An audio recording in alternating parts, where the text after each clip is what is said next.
बहुत समय पहले की बात है। घने जंगलों के बीच एक सुंदर सा इलाका था, जहाँ तरह तरह के जानवर मिलजुल कर रहते थे। उस जंगल का नाम था सत्यवन। यह जंगल अपनी शांति, हरियाली और आपसी समझ के लिए जाना जाता था। सत्यवन में एक छोटा शेर रहता था, जिसका नाम था वीर। वह आकार में भले ही छोटा था, लेकिन उसका दिल बहुत बड़ा था। बाकी शेर उसकी उम्र और ताकत की वजह से उसे गंभीरता से नहीं लेते थे। उसी जंगल में एक बहुत बड़ा हाथी रहता था, बलराम। उसकी ताकत के आगे कोई जानवर टिक नहीं पाता था। बलराम को अपनी शक्ति पर बहुत घमंड था। वह रास्ते में छोटे जानवरों को धक्का दे देता, पेड़ तोड़ देता और जब कोई कुछ कहता तो हंस देता।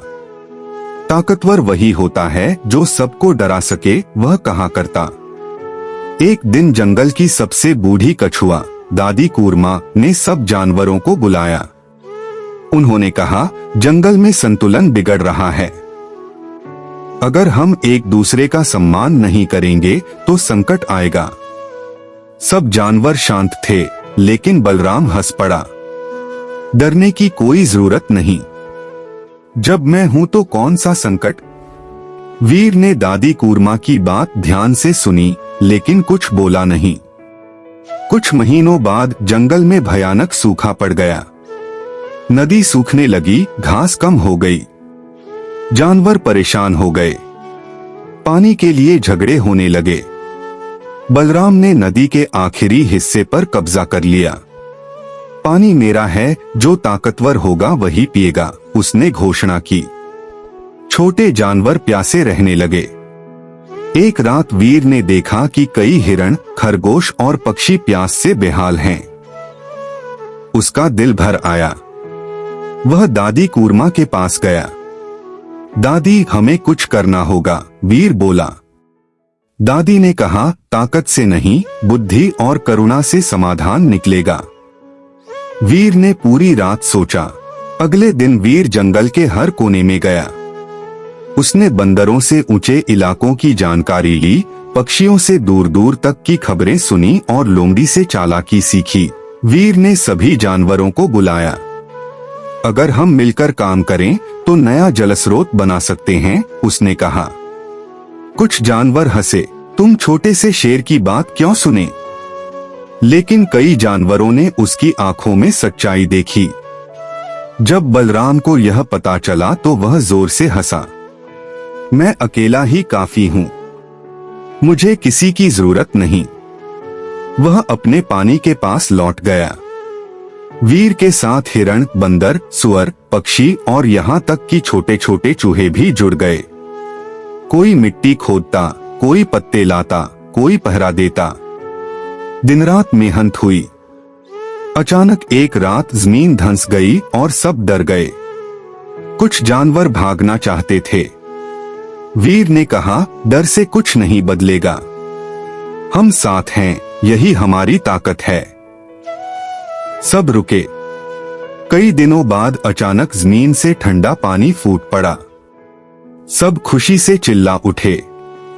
नया जलस्रोत बन चुका था। पानी साफ और मीठा था। अब किसी को प्यास नहीं लगती थी। जानवरों में आपसी सहयोग बढ़ गया। वीर सबका सम्मान करने लगा और सब उसका।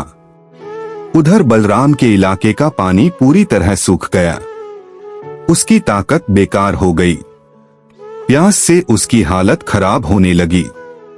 पहली बार उसे डर लगा।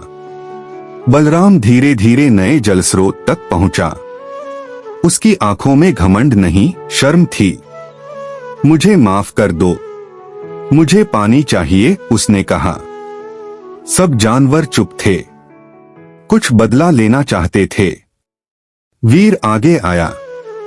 गलती इंसान, जानवर से होती है, लेकिन सुधार का मौका सबको मिलना चाहिए। उसने बलराम को पानी पीने दिया। पानी पीते ही बलराम रो पड़ा। आज समझ आया कि ताकत अकेले कुछ नहीं, बिना साथ के कोई कुछ नहीं। बलराम अब सबकी मदद करने लगा। वह भारी कामों में आगे रहता, छोटे जानवरों की रक्षा करता। जंगल फिर से संतुलित हो गया। अब कोई वीर को छोटा शेर नहीं कहता था। वह जंगल का मार्गदर्शक बन गया था, राजा नहीं बल्कि सेवक। दादी कूरमा दूर से सब देखती रहीं। उन्होंने कहा, सच्चा नेता वही है जो दिल से बड़ा हो। कहानी का संदेश, सत्यवन फिर से हरा भरा हो गया।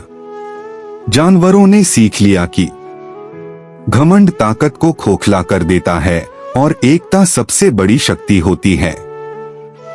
और इसी सीख के साथ जंगल में शांति बनी रही। पीढ़ी दर पीढ़ी यह कहानी सुनाई जाती रही।